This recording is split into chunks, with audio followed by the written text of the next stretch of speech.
So, Hare Krishna. We'd like to welcome you, all of you, for the Mahaprasad second session. Yesterday we had the first session in which we discussed a lot of things. Basically, how a small quantity of a proper or improper intake of something can cause a very good effect or a big loss or a big harmful effect to the body. It can be medicine, it can be prasad, it can be any fruits or whatever. Basically, we'll just go through some of the things. We discussed that we should not eat green chili, red chili powder, garam masala. We should use natural products like salt, oil, and everything as much maximum as possible as natural, without any processing, no additives, no preservatives.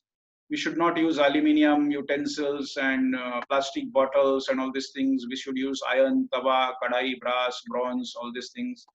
Then we should be swapaki. Maximum cooking should be done by ourselves. Most of the things, ingredients should be chemical free. No products from the shop, chips or bread or cake or ice cream or whatever. Then we discussed about tadka and some things which you put in tadka and some things which you can use daily, and some you should use regularly. Then we discussed some spices like metkud, goda masala, sambar masala. Then I told you there are many different varieties of salads. There are many different varieties of chutneys, dry chutneys and wet chutneys. And then there are dry fruits and naturally fruits and vegetables and many things. So another one of the important ingredients for prasadam is milk.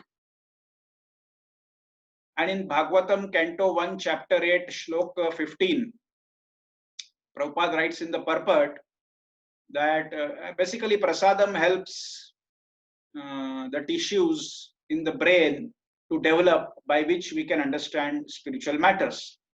But milk plays a very important role in that. So milk basically helps in that in a big way.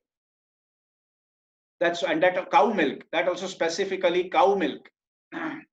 But the problem is many people who are drinking milk, they don't get the desired result, or they get some negative results by drinking milk, consuming ghee, or consuming dahi, milk products, like all these milk products.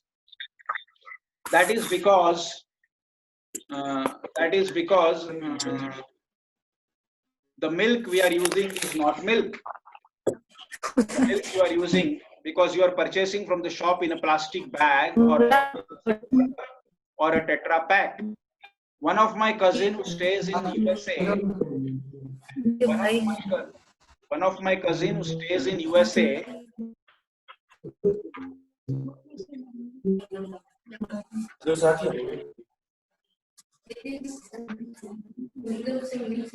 Hare Krishna, I'm requesting everybody, please mute yourself. One of my cousins who stays in USA, he told me that in a shop in USA, in a shop or a mall, there are 50 varieties of milk available. So many different types of milk. I don't know. There are milk with cod liver, fish oil also. So they are mixing anything in milk. And also I've heard that they are mixing fish, like dyed, decomposed, dried fish powder or extract in cow feed. So cow is not supposed to eat non-veg or fish, because whatever the cow will eat, it will the same extract will come in her milk. And basically the cow milk which is processed and pasteurized and delivered to you in plastic bottles or Tetra packs or whatever plastic packs, it is not milk. You are not drinking milk, you are drinking something like milk. Similarly, the case is with dahi, probiotic. They say probiotic dahi. No, what do you mean by probiotic? Probiotic means they have removed the yeast from the dahi, because they say no, probiotic, this is bacteria free dahi. But dahi means bacteria. That is beneficial for your body. If you remove that and sell, what is the use of that? Probiotic dahi is like garbage for body, like garbage in dustbin, because we are removing bacteria from dahi. This is completely foolish scientists, foolish nutritionists. And then the ghee. Normally, I'll tell you, in Indian market, the very good milk is available like more than 670, around 70 rupees a liter if you really want good milk. And ghee, the company ghee, this Haldiram and whatever, whoever, so many companies, they are selling ghee, Patanjali, they are selling ghee for around 550 rupees a kg. Now, when a company is selling ghee for 550 rupees a kg, they have to, the ex-factory price of the ghee is half of that. So let's say 300 rupees a kg or 2 for 75 rupees a kg. It has to be half, because the transportation and taxes by government and the commission of the distributor and the commission of the retailer and 4 different commissions in between. Transportation charges are very high. It's not easy. Transportation is not so easy for all these products. So when it is leaving the factory, it is like 275 per kg. Now, out of 275 per kg, the owner has to make some profit, 10-20%. So finally, for him, it is 225 rupees a kg. Now, out of this 225 rupees a kg, there is packing material, there is a labor charge, there is a big factory and infrastructure investment, there is salaries, there is electricity bill, there is security, there is accounts office, there is some this, that, so many things, the raw material and everything in 225 rupees. So actually the raw material out of 225 rupees is just 100 rupees, half of that. So the raw material is only 100 rupees. So 100 rupees means he is using only 1.5 liter milk. And from 1.5 or 2 liters of milk, he is making 1 kg of ghee.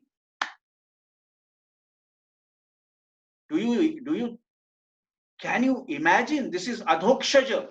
Adhokshaja means inconceivable. Krishna is adhokshaja, which you cannot understand. This ghee making is adhokshaja. You cannot understand. I have seen factories like this where they are selling ghee for 100 rupees a kg. Ghee for 100 rupees a kg means they are selling something like ghee. And people are consuming it, and then people fall sick. Oh, this is causing cholesterol, this is this, that. But you are eating something which has a label ghee. It is not ghee, the label is ghee. It is labeled as ghee, and then you think that ghee is causing problem. No, this is not the real problem. The real problem is you are not eating ghee. Which is, plastic और metal का नाम भी नहीं आएगा ना, चलेगा, लेकिन वो. So this is not ghee. What you are eating is, and then it has an expiry date of 6 months or so something. So basically, pure ghee has no expiry date. Many of the Indian people, they know that the older the ghee, it's better. You have heard of people storing ghee for 10 years, 5 years old ghee, 10 years old ghee. The potency of the ghee increases because of that. There is no expiry date. In Shivaji's time, when the soldiers would be wounded and they would come from the battlefield wounded, they would be dipped in a drum of ghee, which would be 5 years or 10 years old. Which would be 5 or 10 years old ghee. They would be just dipped in the drums of ghee, and their wounds would be healed very fast and in a very proper antiseptic way. So this is real ghee. And when we speak of ghee and when we speak of cows, then you need to have real milk and real cows, not some animal which looks like cow. So when you use an animal which looks like cow, you take the milk from that animal which looks like cow. the milk may look like cow milk, but it is not cow milk because animal is not cow. It looks like cow. Now I am referring to Jersey cows. If you know, if many of you may be knowing Jersey cows. So Jersey cow people prefer because normally the desi or the local cows in any place, every place has local cows. Desi cow is local cow. So there are local cows in every area, every country, every area. And now there are Jersey cows. So the local cows, in whatever place you are, normally they give less milk. Normally that is anything between 2 to 5-6 liters at a time. Maybe morning 2 to 5-6 liters. Some cow may give 2-3 liters. Some cow may maximum give 5-6, and a very good cow may give you an 8 liter. So let's take an average of 4 to 5 liters at a time. That is what a local cow will give you. But now they've made Jersey cows. So Jersey cow normally gives milk anything more than 20 liters at a time. So 20 to 25 liters, 30 liters, and some may even give you 35 liters of milk at a time. So it's like almost 5 times of the local cow on an average. Average local cow is giving 5 liter milk. So Jersey cow is giving 25 liter milk. So normally a Jersey cow is giving you 5 times more milk than the local cow, which is called a desi cow in India.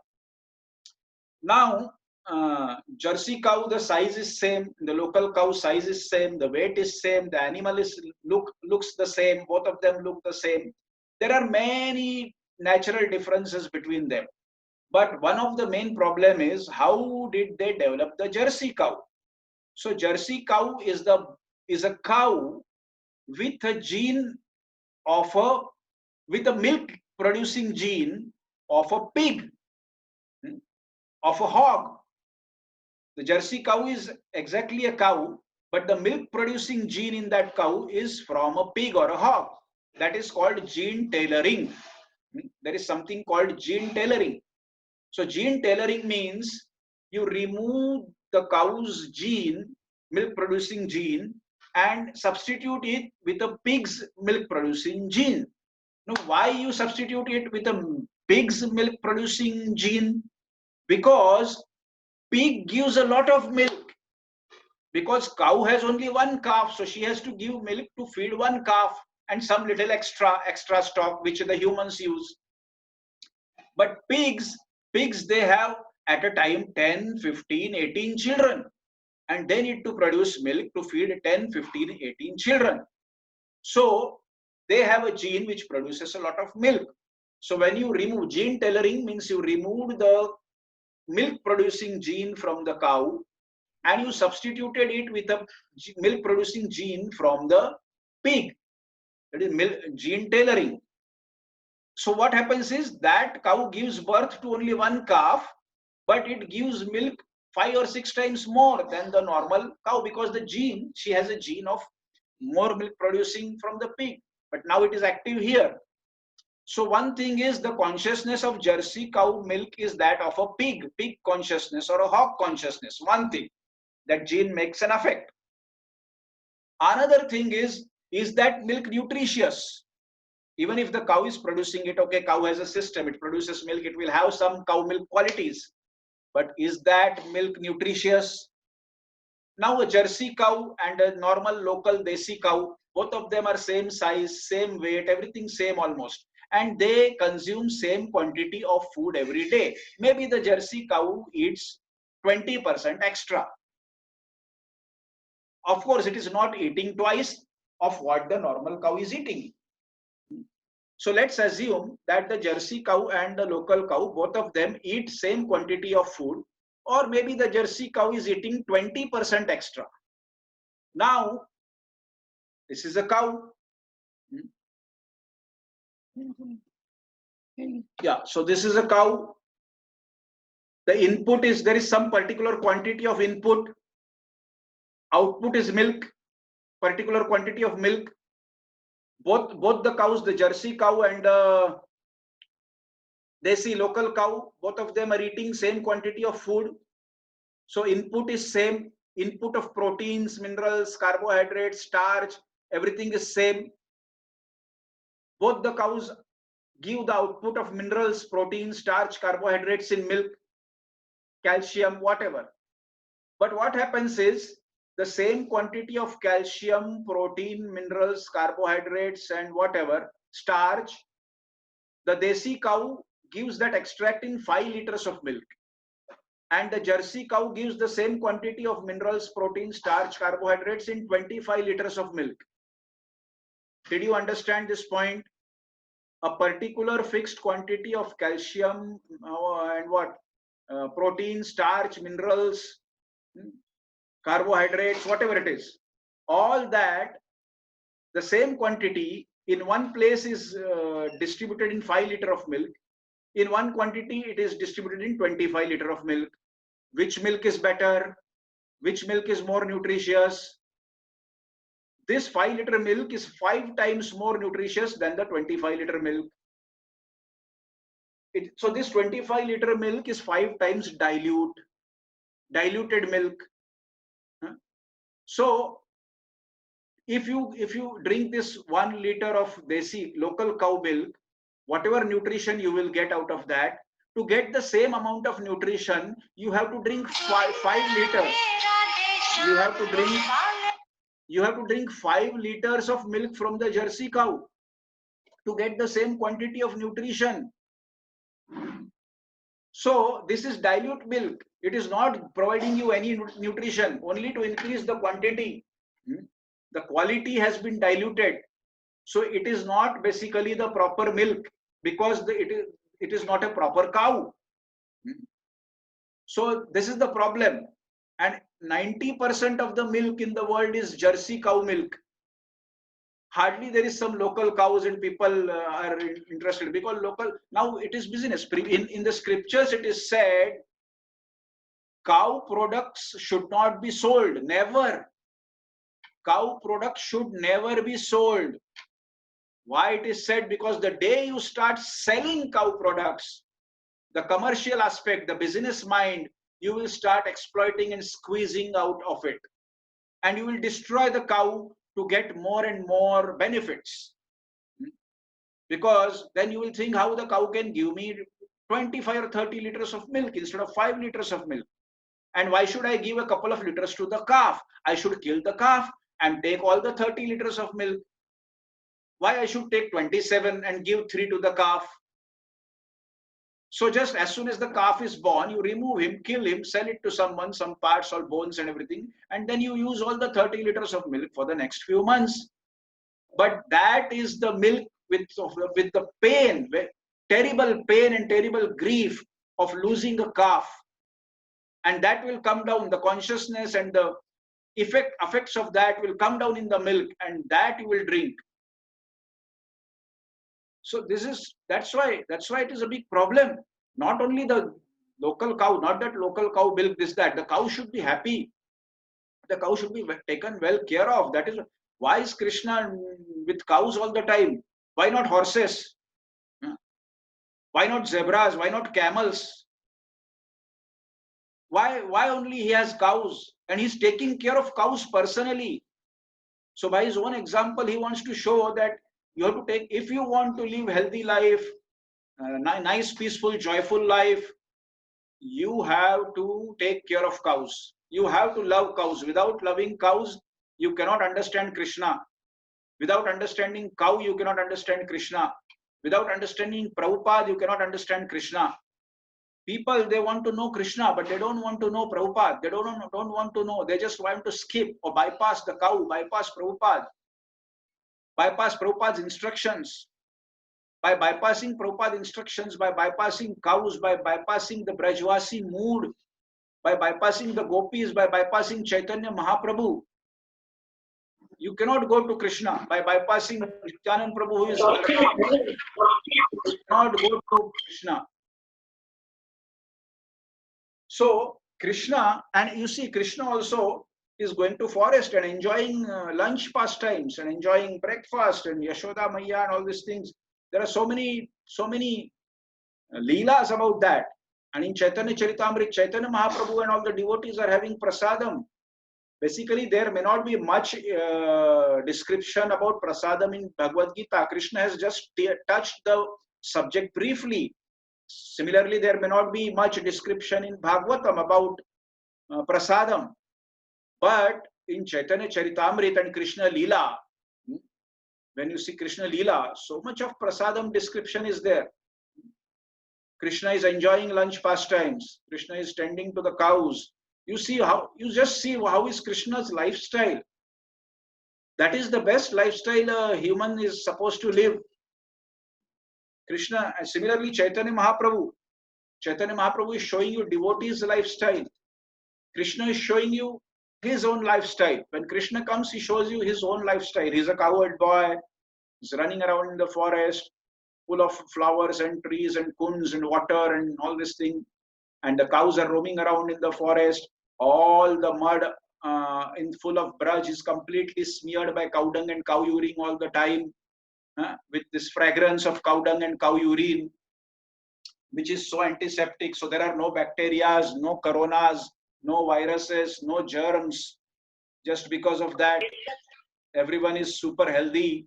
And along with that, then they are drinking the best of milk, actual milk, not a look-alike milk, dahi and butter and ghee. So I was telling you about ghee.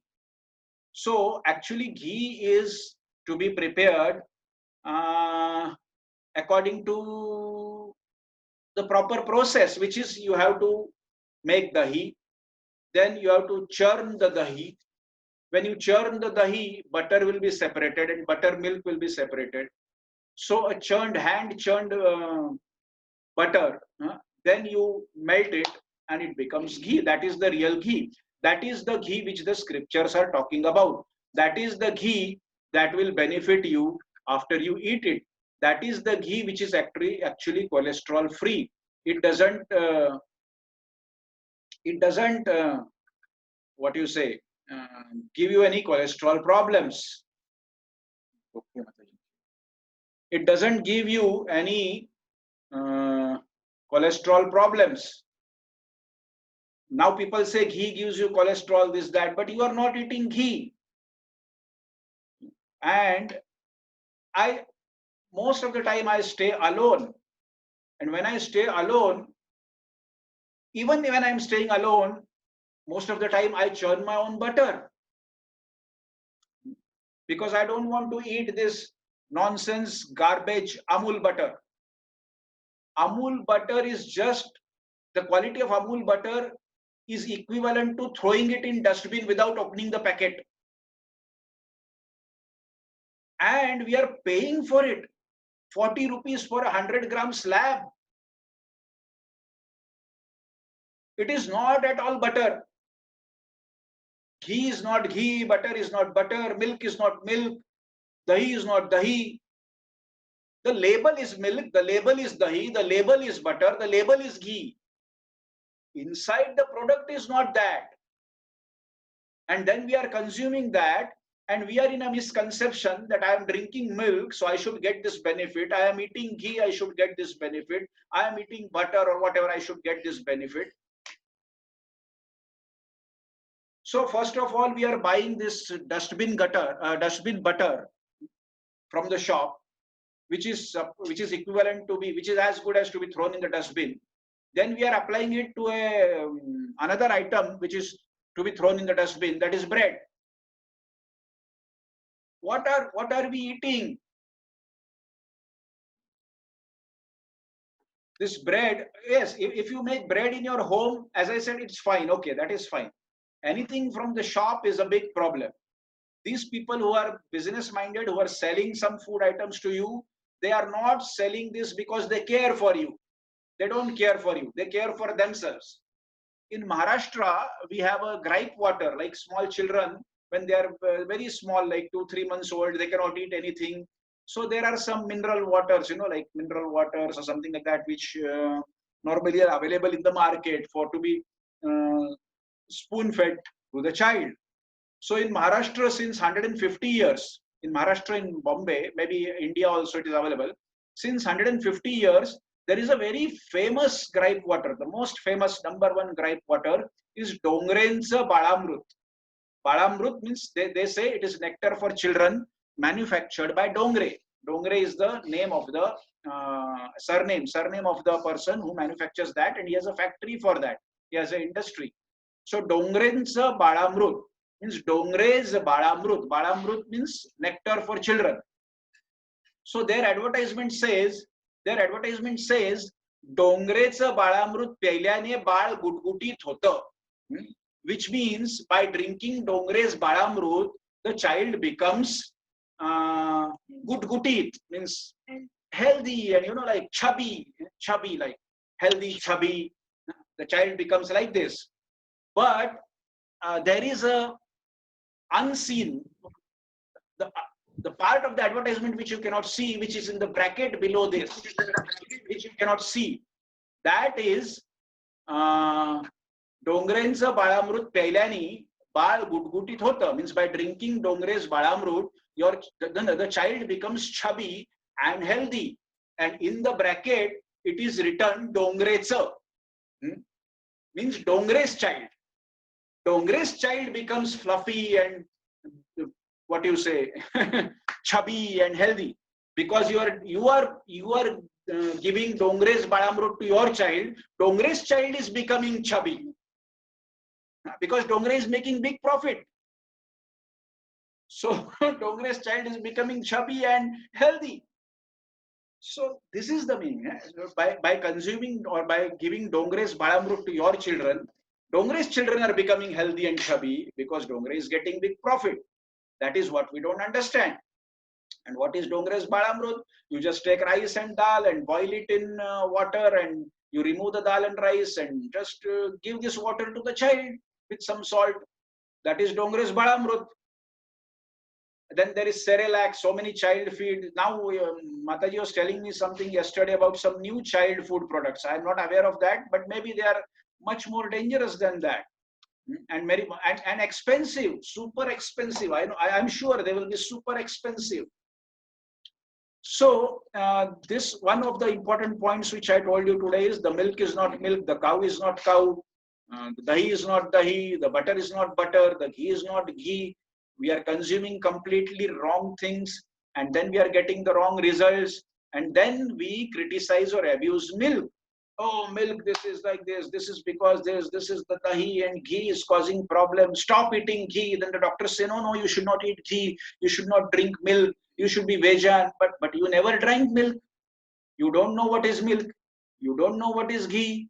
You are drinking and eating something which you think is milk and ghee, which has a label of milk and ghee. And tomorrow I can put some label. That doesn't mean that item is that. Just by putting a label doesn't work. So this is the problem with milk and this and that. Then yesterday I just touched in the last end that no tomatoes. So basically in the scriptures it is mentioned, Ayurveda and all these things, that tomato is a wild berry. Tomato is a wild berry. And wild berries are for consumption of wild animals like monkeys and whatever. Whoever is in the forest, wild animals. So wild berry, tomato is a wild berry, and wild berry is for consumption of wild animals. So tomato causes a lot of harm in the body, basically, because it puts a lot of excess pressure on all the digestive system and the kidneys and the liver and everything. That is because you will be surprised, you'll be amazed to know not a single molecule of tomato is digested and grasped by the body. Please hear again, not a single molecule. This is according to the scriptures. Not a single molecule, not by any scientist. Not a single molecule of tomato is digested and grasped by the body, human body. So what is the use? 100% of the tomato is being thrown out of the body. So to throw it out of the body has to process it in different way by kidney, liver and whatever, passing the stool and all these things. So body has to work excess on that. And naturally the extracts of that tomato will somewhere cause effect on the body. And it is said that tomato normally causes a long time consumption of tomatoes causes kidney stone. So now how it affects all this is cumulative. What I am telling you is all this is cumulative. It destroys the next generation. We'll say how it destroys the next generation. So I'll give you example of a cigarette. And the same example applies for food.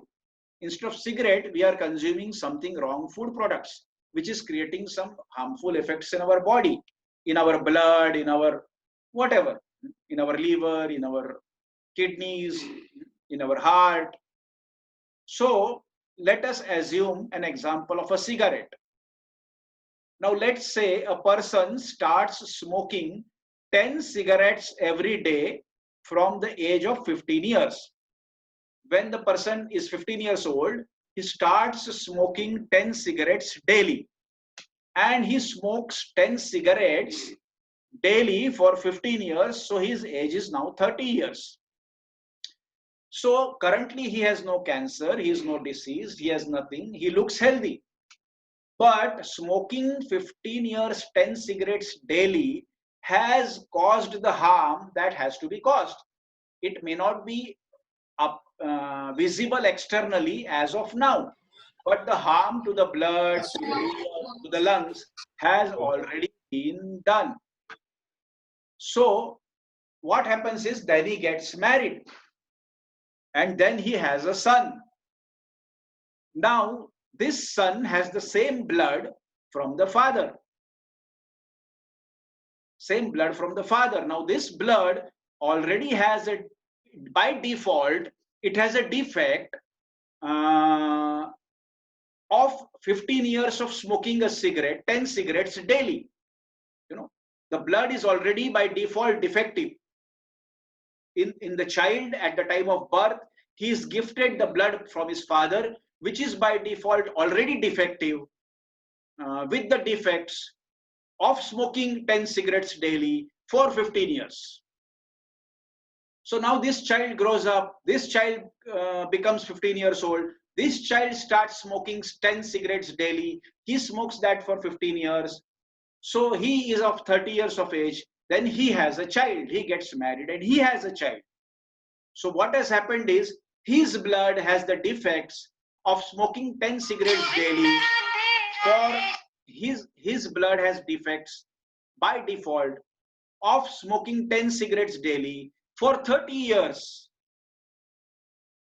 So the newborn child blood is defective, and the defect is that the defect in the blood is that the blood is defective with the defects of smoking 10 cigarettes daily for 30 years. And then that child has cancer when the child is 2 years old. And everyone is saying, oh, nowadays children, 5-6 years old children are having cancer. Before, cancer was only for old people. Now children have started getting cancer. Now children 5-year-old are having diabetes because you as parents gave them a defective blood by default, because your blood is defective, because your father's blood was defective. So this is, and then that child's son, you don't know what will happen. He will come with cancer and blood pressure and heart problems by birth. Immediately after birth, you have to treat him for heart trouble, you have to treat him for cancer, you have to treat him for blood pressure. Immediately he will have blood pressure immediately after birth, because by default his father gave him, which he got something from his father, This is what goes. You know, we say that the wealth is transferred in blood relationship. You know, wealth and property. There is a saying, wealth and property goes down in blood relationship. Not only wealth and property goes down in blood relationship, all these things go down in blood relationship. Your defects, your defects which you have caused in your body will go down in blood relationship. And then it will go down in the next blood relationship, in the next. So after 2, 3, 4, 5 generations, the generation will be completely destroyed. They will be completely, they will have no immunity. They will be so weak. They will have no strength. They will have no memory, proper memory. They will be manda sumanda matayo manda bhagya yupadruta prayenalpa yusha sabya kalau vasmin yuge jana. We are destroying the future generations by destroying ourselves. This is what you have to understand. Now, same example, instead of cigarette, you see you are eating and drinking wrong things, which is causing some defects in your bodies. And the same defects you are transmitting them to your children at the time of birth. And then he consumes the wrong things for 25 to 30 years. You feed him the wrong things first. You feed him Cadbury's chocolate. You don't give him dates. You don't give him figs. You give him Cadbury's chocolate. You give him some kurkure and some turture and I don't know, whatever, chips, different kind of chips. You give him some nonsense biscuits because you don't want to give him dates and cashew and raisins and figs, because you don't want to make some laddus at home, because you don't want to make some sweets at home, the gujiyas and so many things. So because that takes a lot of efforts, for that you have to work hard. And then because you are not taking care of your children properly, then the karma will come back to you. When you are old, your child will not take care of you properly. Then you will say, oh, my children, my children are not taking care of me properly. But it is your karmic reaction. You didn't take care of your child properly. Taking care of child properly doesn't mean provide him some good education and give him some good clothes and take him to Domino's Pizza every week. That is not good care. Or take him to SL World, like Disneyland. Take him to Disneyland. That is not proper care. Proper care is Lalan Palan. In Sanskrit, it is called Lalan Palan or Palan Poshan. So Poshan is bodily. Palan is culture. Lalan Palan. So bodily and culture. So we are not taking bodily care properly. We are not taking cultural care properly. And then we expect that the child should take our care properly. No. Many people, they say, oh, our children don't listen to us. Prabhuji, this, that, Maharaj, please tell my child he is a lot of on the mobile, this, that, or whatever. He is not, he just wants all the time cold drink, Fanta, Mirinda, Pepsi, Coke. Please tell him. Yadyad acharati shrestha tattadete tara jana sayat pramanam kurute lokastadanu vartate. Krishna says this in Gita. And children will not listen to you. Children will imitate you. This is child. When the child is small, he doesn't understand to listen, but he will imitate what you are doing. He will he's copying. If you are drinking milk and you are drinking lassi and you are drinking lemon juice, lemon sharbat, you are drinking awla juice, he will copy. He will drink awla juice. He will drink lemon juice. He will drink milk. He will drink lassi. But if you are drinking Pepsi, Coke and Mirinda, he will imitate you. He will drink Pepsi and he will think this is a lifestyle. This is lifestyle. I'll tell you one of the very simple reasons, in India, even now, but in villages now, basically. But slowly, because of TV and all that, that has been destroyed now. But some villages which have not been affected by a lot of materialistic effect, there is still this practice going on. And when I was small, like 5, 6, 10, 12, 15 years, this was a daily practice for me. That in the evening time, just when it is dark and the lights are turned on, you should go to the temple room and you should offer pranam to the whatever temple altar who is there, and pranam to all the elderly people in the house. And then you should chant some mantras, like Shubham Karoti, Kalyanam, Arogyam, Dhana Sampadam, Shatru Buddhi, Vinashaya, Deepa Jyoti, Namostute, whatever, something more. But what happens is, you can do this with a child until this 7, 8, 10, 12 years. But then the child starts understanding and he starts observing that the elderly people of the house are not doing it. My father doesn't go and offer pranam in the temple room after it is dark and the lights are turned on. My father doesn't sit and chant Shubham Karoti, Kalyanam, this, that, blah, blah, blah.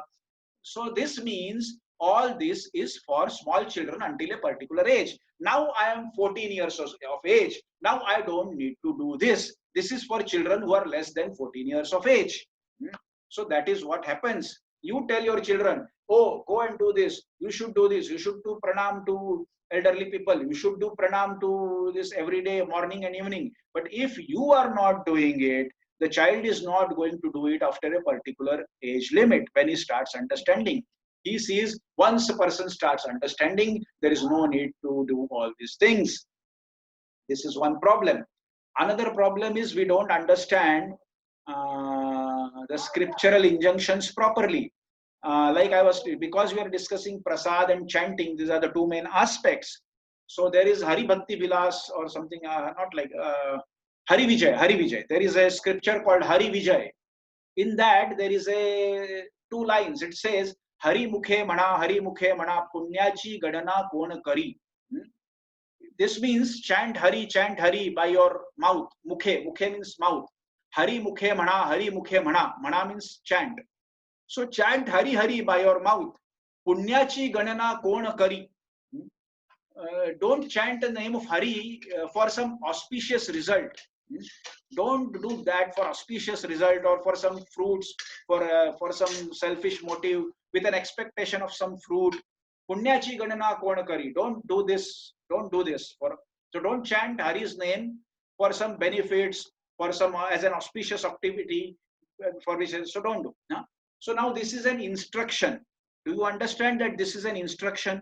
Hari Mukhe Mana, Punyachi Ganana Kon Kari. So the instruction is simple.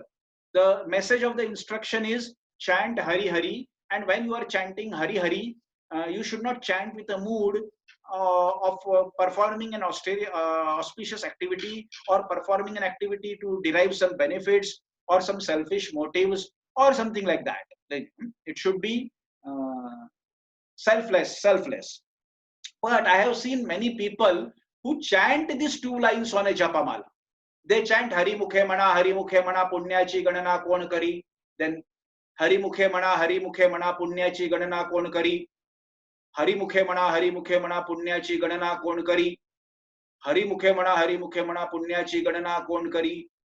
My dear sir, you are not instructed to chant the instruction. Why are you chanting the instruction? Prabhupada said chant Hare Krishna and be happy. That doesn't mean chant Hare Krishna and be happy. Chant Hare Krishna and be happy. Chant Hare Krishna and be happy. Chant Hare Krishna and be happy. No, you don't have to chant Hare Krishna and be happy. You have to chant Hare Krishna. Don't chant the instruction. Chant the message of the instruction. People are not understanding the instruction at all. Now, for prasadam, in Marathi, there is a very beautiful prayer which we were taught when we were children. And as I said, we chanted that until the age of 13, 14 or 15. And then we thought this is not for elderly people. Once you start understanding, you don't need to do it. So that prayer is Vadani Kavala Gheta Nama Ghya Shri Hariche Sahaj Avan Hote Nama Gheta Fukache Jivan Kari Jivitva Anna He Purna Brahma Udara Bharan No He Zani Je Yajna Karma.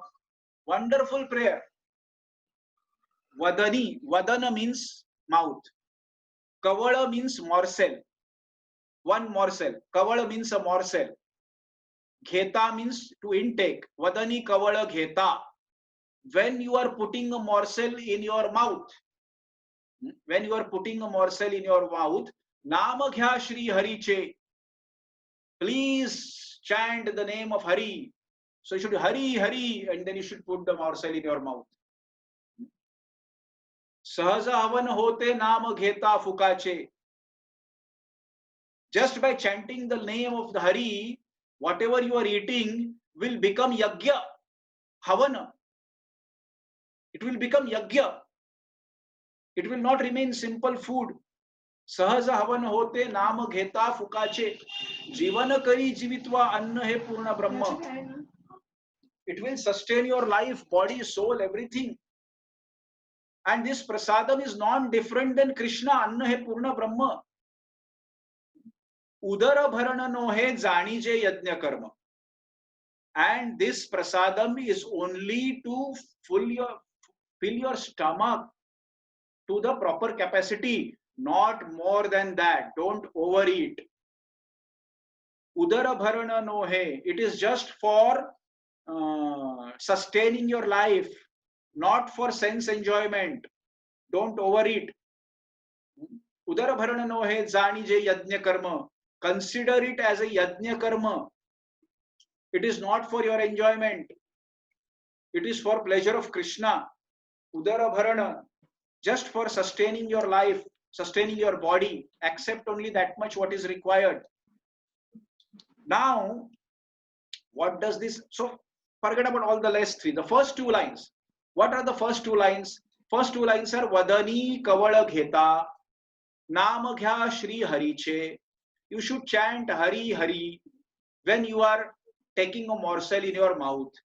Now, what happens is we recite these prayers before you start eating prasad. So, what do you do? Children, they sit Vadani Kavala Gheta, Namagya Shri Hariche, and all. And then they start eating, and they are eating, having fun, blah blah, telling, oh, what happened, this, that, and this, chatter, chatter, chatter, chatter. But the instruction is Vadani Kavala Gheta. Every time you put a morsel in your mouth, you have to chant Hari Hari, Namagya Shri Hariche. Means actually the lunch and dinner program is a big festival actually.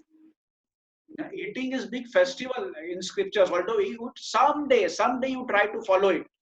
All 3-4 people of your house, of a family, they all sit together, and you are not going to speak anything. And everyone is now sitting for lunch. And with every morsel, you have to say, you take one chapati and sabji, and Hari Hari, and eat that. The next morsel, Hari Hari, eat that. Hari Hari, and all of them are doing like this. 4-10 people, 4, 5, 6, 10 people, everyone, Hari Hari. So it is a continuous goonj of Hari Hari. So continuous Hari Hari, Hari Hari, Hari Hari. He is saying Hari Hari, eating something. He is saying Hari Hari. It's a non-stop chanting of Hari Hari, because every time someone is saying Hari Hari and someone is putting a morsel in his mouth, he finishes that. The Hari Hari, the next one. Hari Hari, the next one. Every time you put a morsel in your mouth, you have to chant Hari Hari. That is the instruction, but we have not understood the instruction, so we are not following the instruction. So basically, unless we don't do that, even I'm sorry to say, I am also not doing that. Please forgive me. So I can speak big words, but I am also not following. I am not following this practically. So similarly, the Mahaprasade Govinde prayer is also the same. Mahaprasade Govinde Namo Brahmani Vaishnave. Radha Krishna Guna Gao. So you should Radha Krishna Guna Gao. Hari Hari Govinda Gopala Govinda Damodara Madhaveti He Madhava He Shama Sundara He Damodara He Radha Ras Bihari. This is how you should eat. So wonderful. Try one day. Try it out one day. So this is about many things about prasadam. There are so many things. As I said, we have to continue in the third session also. That is on the coming Saturday. And we will wind up that day, mostly. So, I told you, this is prasadam prayers, bhoga prayers, so many things. Then how to serve prasadam, how to cook prasadam, the ingredients, cooking. While you are cooking also, when you are cooking, that time also you have to chant something, whatever, some bhajan, some mantra, Hare Krishna mantra, whatever, think of Krishna, sing whatever, cooking for Krishna. And as I said, because you have to cook for Krishna, you have to use ingredients that are palatable and giving pleasure to Krishna. And that you will understand by reading the details of in some scriptures about Krishna Lila, where they are mentioning what are the items Yashoda would cook and pack for Krishna in his lunch. And basically more information in Chaitanya Charitamrita. If, as I said, in Chaitanya Charitamrita, everywhere there is discussion of Prasad and Harinam. Only Harinam. Then there is Harinam going on, Harinam here, and devotees were chanting for hours or 8 hours and 9 hours for 1 month in Srivas Angan. And then every day Malini would cook and this and that, and so many things. Sachi Mata would cook, and Shivanand Sen and Jagannath Puri and Mahaprasad in Jagannath Puri. Even now the Jagannath Puri Mahaprasad is famous all over the world. 10,000 kg of rice is cooked every day. 10,000 kg of rice every day. Can you imagine? This is what is prasad. And if in Jagannath Prasad, you see Jagannath Prasad, they don't use chili, they don't use green chili, they don't use red chili. Yes, they have a drink which is spicy and chili, a separate drink. They keep it separately. If Jagannath wants, he will drink. If he doesn't want, he will not drink. Similarly, Prabhupada said you can offer a green chili separately in the plate of Krishna. But you should not use in cooking. You should not use in cooking, but you can keep a single piece of green chili in the bhoga plate if you want. Not necessary. But there should be lemon, what do you say, lemon slice. There should be salt, because maybe some salt adjustment has to be done. There should be a pinch of sugar in bhoga plate. So many things. But you see how we offer bhoga. Maybe not devotees, but non-devotees in India. Basically, bhoga offering is only in India, I think. Outside India, I don't think there is any country where there is bhoga offering. So basically, when I say bhoga offering, it relates to Indian people. So normally, Indian materialistic people, bhoga offering, many of them, they don't do bhoga offering, but some of them still follow. They may not be technically devotees, this, that, but bhoga offering is going on, whatever they will cook. They may be using onion, garlic, but they are offering whatever. So they will go to the market and buy a small plate, smallest plate with 2-3 small bowls. The bowl is so small, it is the size of a cap of a cold drink bottle. It's a bowl. The bowl is the size of a cap of a cold drink bottle. Many of you who are Indians, you may know. And in that, hardly some drops of milk will come, like a cap of a cold drink bottle. So hardly some drops of milk will stay in that, and some drops of dal. So people have a small plate. They may put one chapati and small. The milk is offered like this specifically. So in this small cup. So if you turn the cup upside down, the milk which falls down is less than the milk which sticks to the cup. It is so small cup. I joke sometimes like that. It is so small cup that the milk that sticks to the cup when you turn it upside down is more than what falls down. So this is what we are offering Krishna. You are giving a smallest cup available. Then there is in India, there is special kharik. Kharik is dry dates. So there is, if you want dry dates normal to eat, they will give you something. But there is pujechi kharik. Pujechi kharik, pujechi supari means third class quality.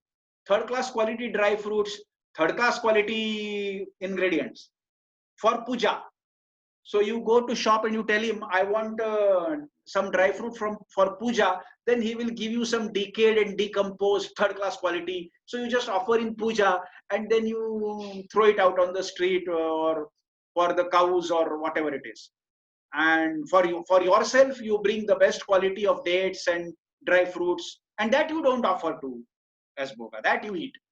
But for puja, all this puja material you will get in. There are puja material shops in India where you get, if you go and you tell them I want coconut for puja, so that coconut is normally, from inside it is destroyed, but you can use for puja, you can give to Krishna.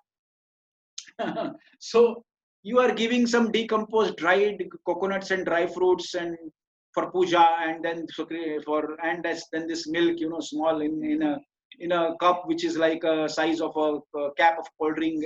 So Krishna also will, what happens is, when Krishna gives you mercy, he gives you mercy in that same cup, the size of a cold drink bottle, because he takes the same cup. You give milk in that cup, so Krishna will give you mercy in that cup only. He will not give you mercy in a big pot.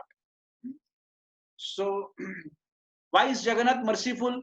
Because he is offered rice and dal and in big pots. So he is giving mercy back in big pots. Jagannath is merciful. You see, Chaitanya Mahaprabhu is merciful. Jagannath is merciful. Super, they are more merciful than Krishna. So because Jagannath is offered big pots, So he gives you big pots full of mercy. You offer small, like you offer Krishna few drops of milk, Krishna will give you few drops of mercy. He will not shower mercy on you, which you are expecting. Prabhupada says, there is Prabhupada's sentence, very wonderful sentence. Wherever my books are distributed profusely, which is a part of Harinam preaching, wherever my books are distributed profusely and Krishna is fed sumptuously, and Krishna is fed sumptuously, success is guaranteed.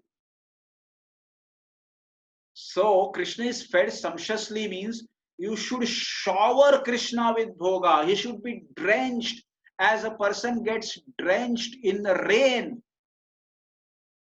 Actually offering bhoga to Krishna means you should be. What is Braj? These boys were throwing butter and ghee and dahi on each other. That is opulence. They had so much extra. You can understand the economical opulence of a society which is throwing butter, not Amul butter, the actual, real, nutritious butter which is rarely achieved nowadays, the ghee and the milk, they're throwing on each other as fun games.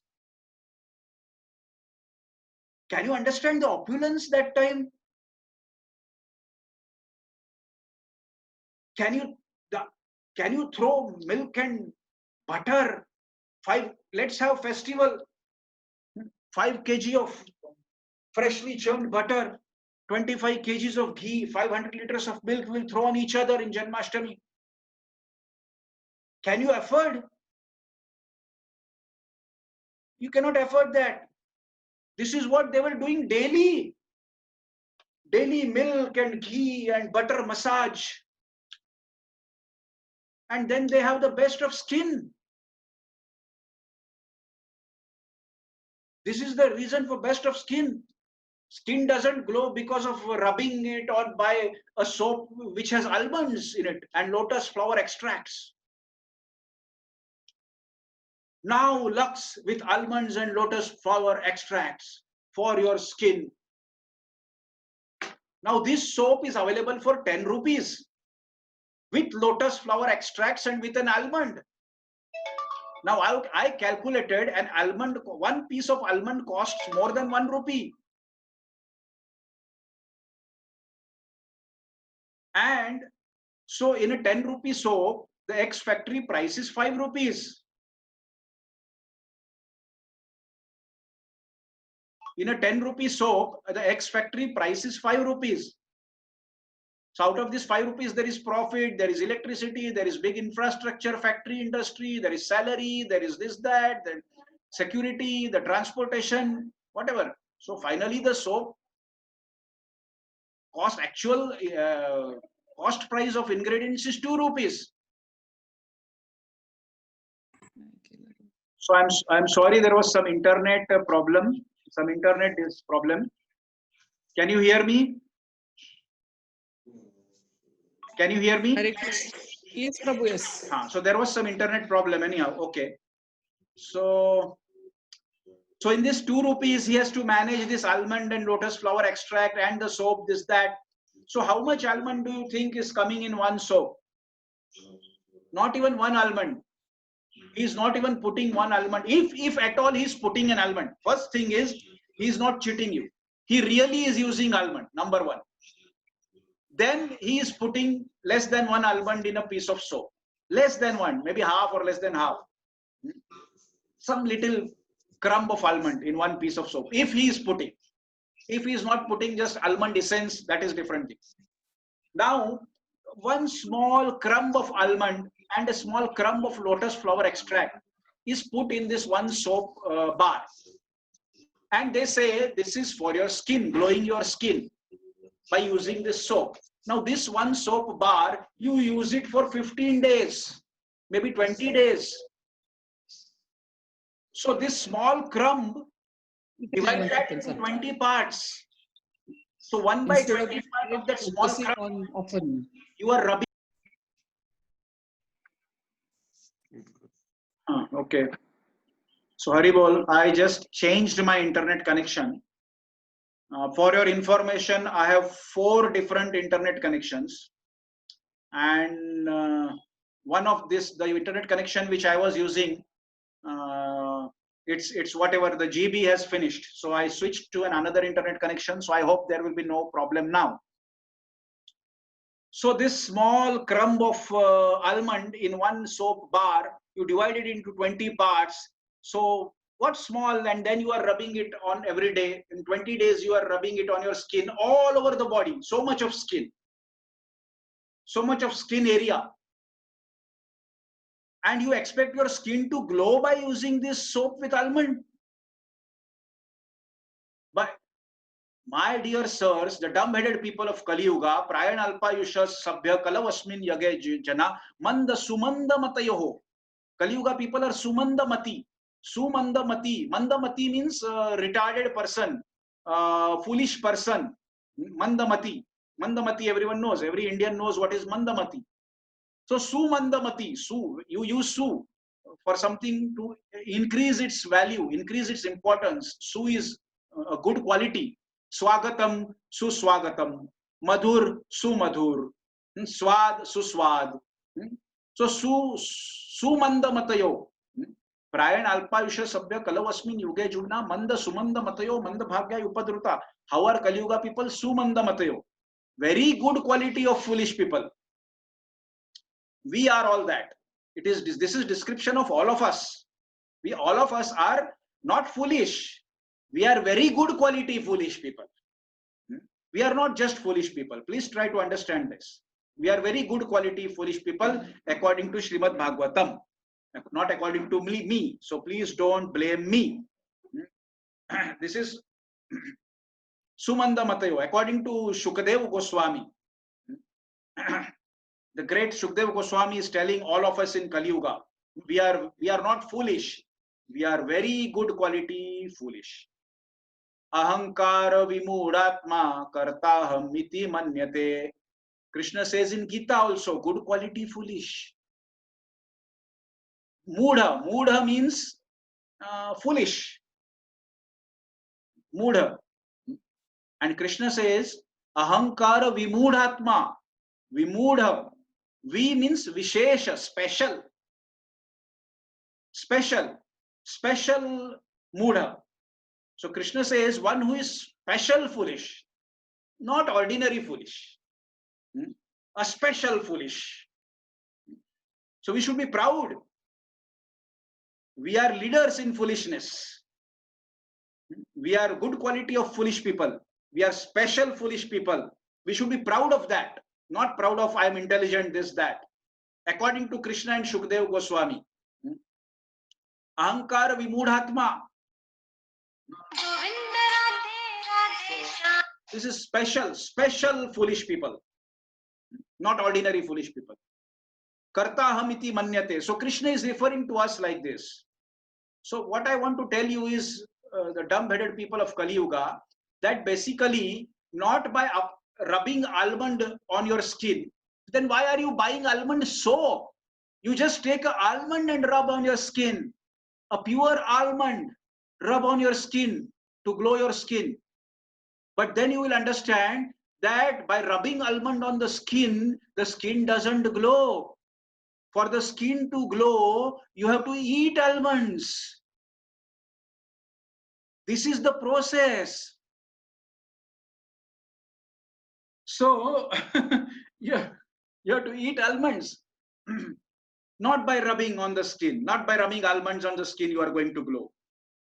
Similarly for all the food products, and similarly for, when I was young, I was telling people, that someday there will be nail polish with vitamin E, and now it is available.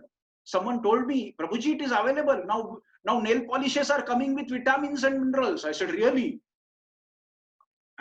I'll tell you what is next. What is next? After 5 years, you will remember, oh, Prabhuji told us 5 years back that there will be clothes with vitamins and minerals. Oh, you use our clothes. It will help your skin because our clothes has vitamin D, vitamin E, carbohydrates and starch in clothes. Then there will be cooking utensils with vitamins. Please use our stainless steel cooking utensils because there are fools in the market to buy them. झुकती है दुनिया, झुकाने वाला चाहिए. I love this song. Then there will be paints. I think paints have come with oxygen. Now there are wall paints with oxygen. My God. There will be curtains with vitamins. There will be footwear with vitamins. Everything is coming in future. There will be businessmen who will make fool of you and earn money out of this because we are all fools because we have not read Bhagavad Gita and we have not realized the Bhagavad Gita. That's why it is said, Raja Vidya Rajguyam Pavitram Idam Uttamam. It is the topmost knowledge and topmost secret. Once you understand Bhagavad Gita, you develop a vision to see through everything. All nonsense. In a fraction of a second, you can understand this is nonsense. This is so simple. If you understand Krishna, if you understand Gita, if you understand Prabhupada, you develop a vision by which you can see through all this nonsense. There will be furniture with vitamins and minerals. One day it is coming. If I would have multi-million rupees, I would start a factory of furniture with vitamins and become multi-billionaire. So there are foolish people who will buy all this, who will believe that a furniture with vitamins is going to help them when they sit on it. This is going to come. After 10 years, you'll remember this, that I said this. So anyhow, I will stop here now. We will continue. There is a lot more things to say about Prasadam. And we will continue that and we will conclude. Basically, we'll conclude that in the third session, which will be coming Saturday. So now if anyone has any questions, we can spend some 5 minutes for 1 or 2 questions. If anyone has any question, you can unmute your mic. Please tell me your name first and your location. Where are you from? And then you please ask your question. Please tell me your name and the location first, and then you can ask your question. So anyone has any questions, please unmute your mic and let me know. Hare Krishna.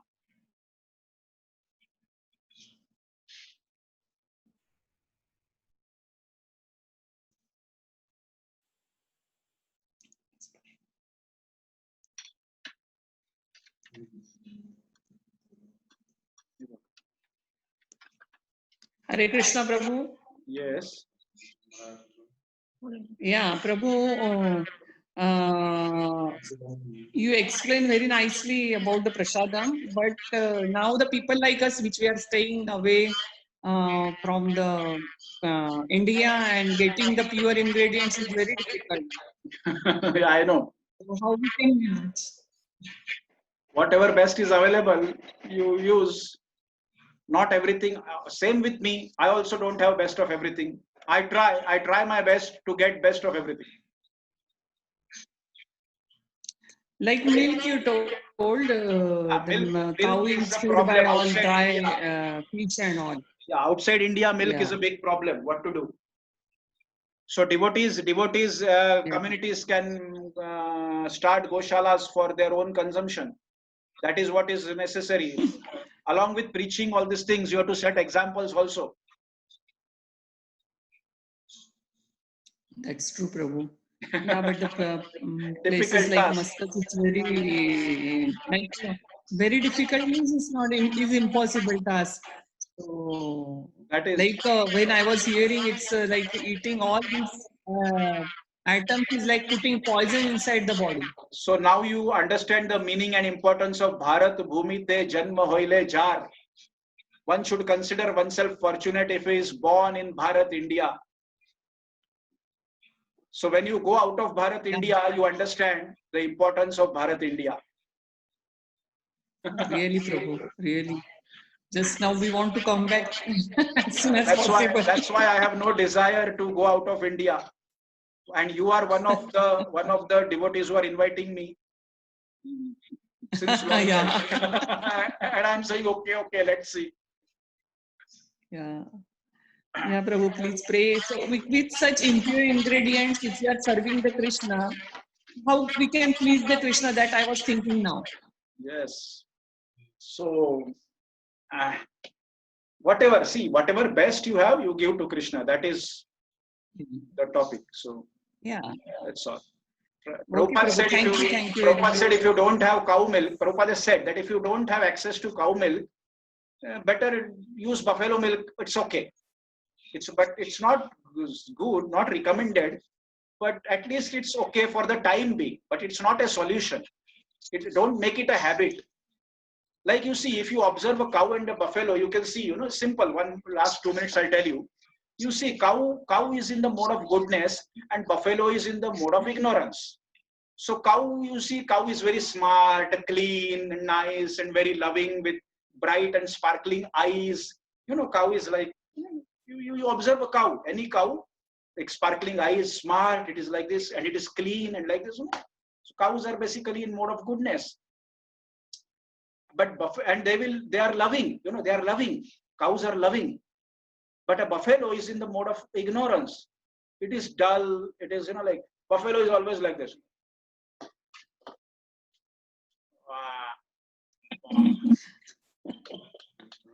Dumb-headed, no activity, no smartness. She's standing in the middle of the road, you honk and you do anything. No, who cares? But a cow, she will move aside. So buffalo is completely in the mode of ignorance, completely. So buffalo milk is not recommended. Don't make it a habit. It is only for human consumption is only cow milk. But if cow milk for some reason is not available, and if you are getting good buffalo milk, rather than drinking this nonsense milk from the dairies, which is packaged and canned and everything, better to drink natural buffalo milk until you don't get a proper milk. So that is what it means.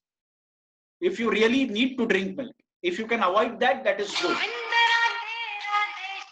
So, okay. Any other questions? Anyone has any other question?